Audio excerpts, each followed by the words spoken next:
สบายดีพี่น้องสบายดียามเศร้าเนาะสบายดีเบิร์สุขุสุขคน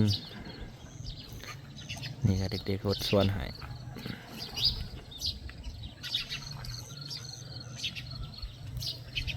แล้วบ่ได้ให้หดลายเราพี่น้องตื่นเช้ามาให้พ่อยเขาออกกำลังกาย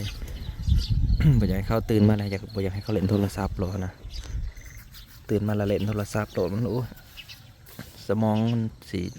อันนั้นตีความจำบ่ค่อยดีแล้วเล่นโทรศัพท์โหลดตื่นมาก็เลยให้ไปหาหดต้นไม้ไปซะก่อนเดี๋ยวจังไปโรงเรียน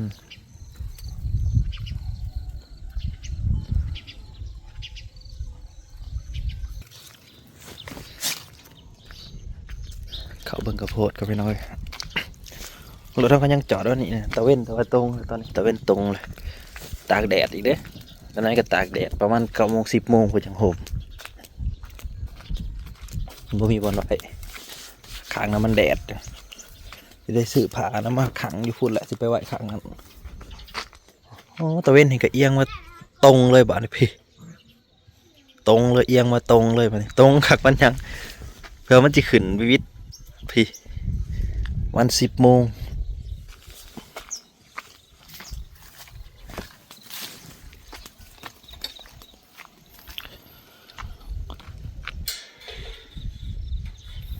เอาเด็กหน่อยเขาได้เนี่ย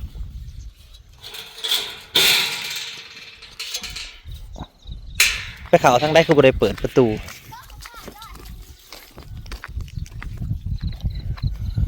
เขาจะเตรียม ปลูกมะพริกนี่มะพริกขาวนี่เอาทำเมกะได้ละลายบีแล้วนี่ที่ปลูกเลี้ยนไปนี่แหละนี่หาเอาดินทางอื่นมาใส่เอามาใส่เอาไว้ไปให้น้องมันติดหัวเห่าเลย โอ้ย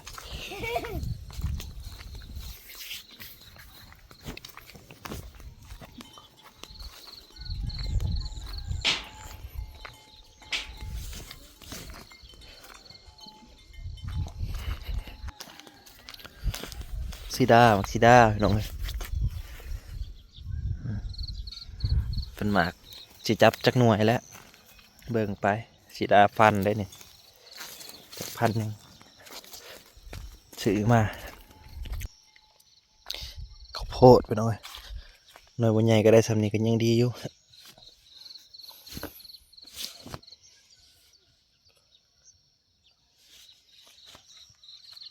ใส่พุ้ยหมากเข้าไปอีกแล้วอย่างหน่อยก็แต่ละหน่วยมีในไอ้กินกันยังดีนะวันนี้ที่มันทีนะ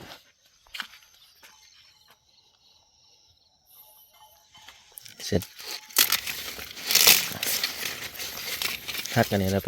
ไปพัดไทยเล็กหน่อยกินคืนโอ้ยข้าวแสบไปสะพัดใส่หมู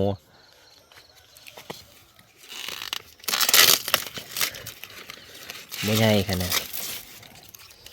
ฮักออกให้เบิด เอาไว้ต้นละหน่อยก็พอละ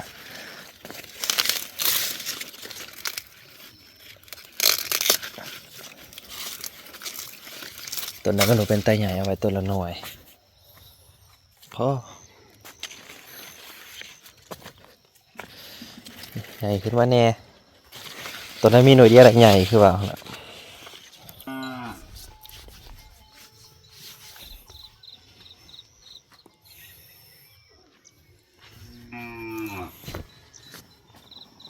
เสียงอย่างกับขากมาแล้วบ่เนี่ย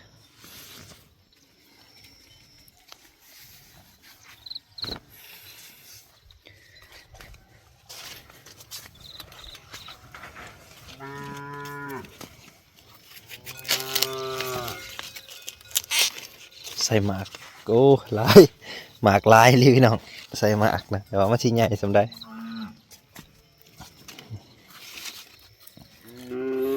เซ่ได้ออกเขาซองบอลเป็นไปได้ยังไงหมากกันแซมน้ำต้นนี้ก็ขึ้นมาเพื่อที่จะเป็นหมากลายแล้วก็ให้มันเลื่อนตัวเดียวนี่พัดแสบไปได้นี่นะพัดใส่หมูขากะลิคือในเด็กน้อยเห็ดบัด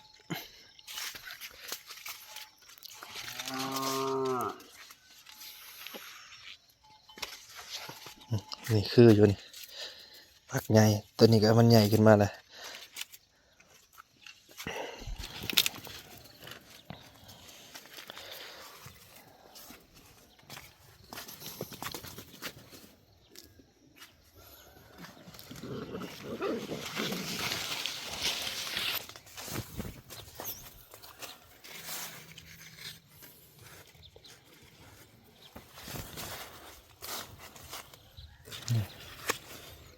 ลองหักยอดมาเลยหักยอดมาลองเบิ่งจะเป็นอะไร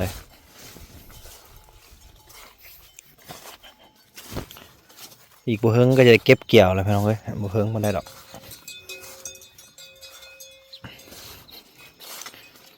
เก็บเกี่ยวตัวนี้แล้วก็บ่เฮิงก็ได้เก็บเกี่ยวมันนี่นี่มันลายมันแก้วลายเนี่ย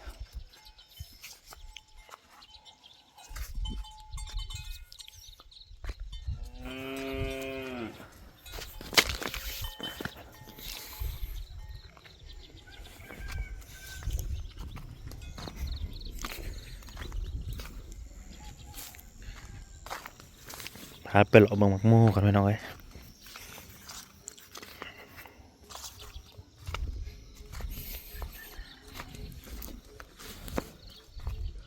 นี่คือพริกขาวเขาปลูกไว้ต้นบ่ใหญ่สำหรับพริกเริ่มสิเป็นหมากลายแหละต้นบ่ใหญ่ครับใส่ปุ๋ยหมากให้อยู่มะเขือนี่เขาปลูกไว้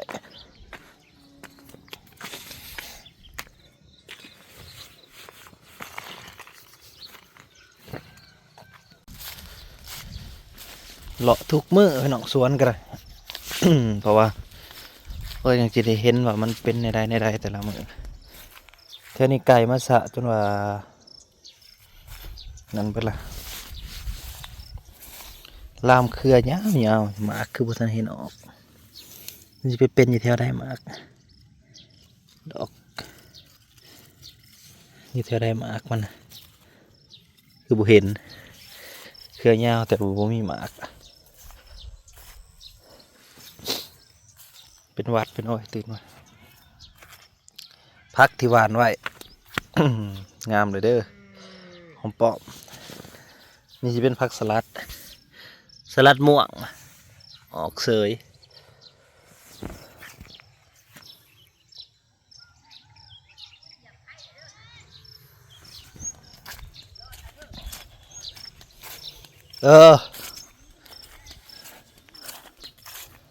อันนี้คือ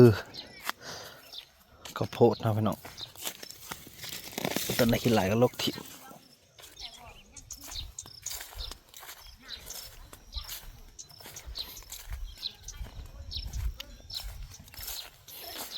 ผู้ที่เก็บตัวนั้นแล้วก็มาลุยตัวนี้ต่อเลยพี่น้องเอ้ย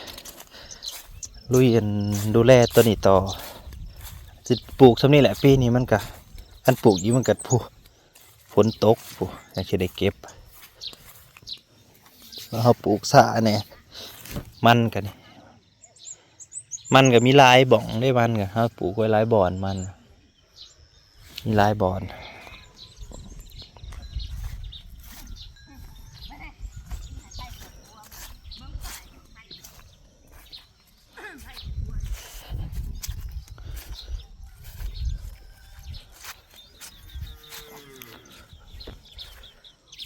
เป็นหมากคือตัวพญาน่านใหญ่ซ่า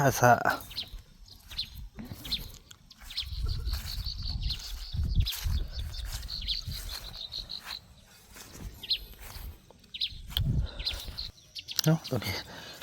มาใหญ่ขึ้นบันไดนี่มันเป็นหมากโกกมันเนาะใหญ่เลยหมากโกกมันเลยบ่ทันปิดให้มันเสียใหญ่อย่างที่มันเลือกหมากตัวนี้ก็ใหญ่เลยจะใหญ่ตอนใดมาเห็นในยังไงล่ะ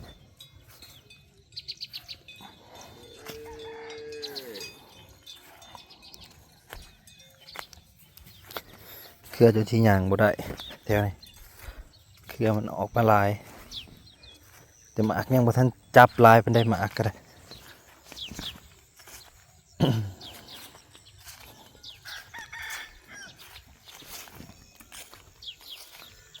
แม่ก็มาหดหน่อไม้ไม่น้องเอ้ยหน่อไม้ ก็อีกคือสิบ่เฮิงมาได้สิได้เก็บอีกได้นี่มันออกประมาณ3 มื้อยาวอีกยาวอีกแล้ว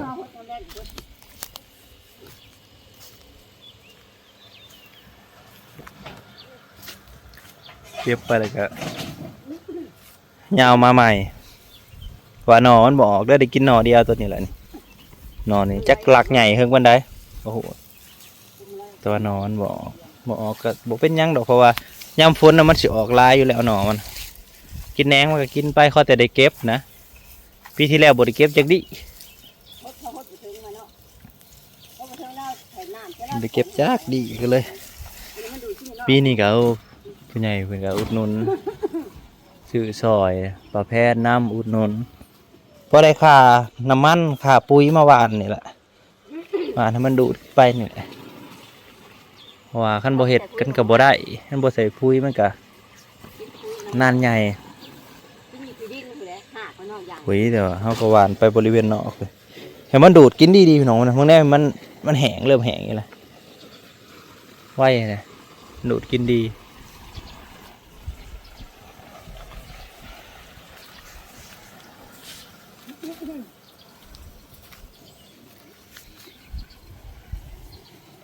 ตัวนั้นมันจะออกลายตัวเทิงนะพี่น้องสังรางอยู่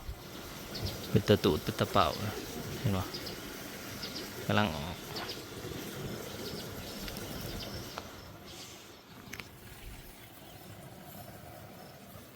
อันนี้ก็ออกลายเนี่ย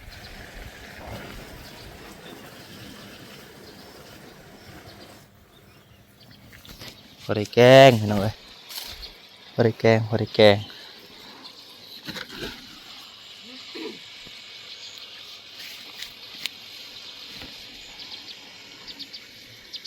ขอบคุณหลายๆเด้อเดี๋ยวมาหับชมเนาะขอบคุณเบอร์ทุกคนบรรยากาศตอนเช้า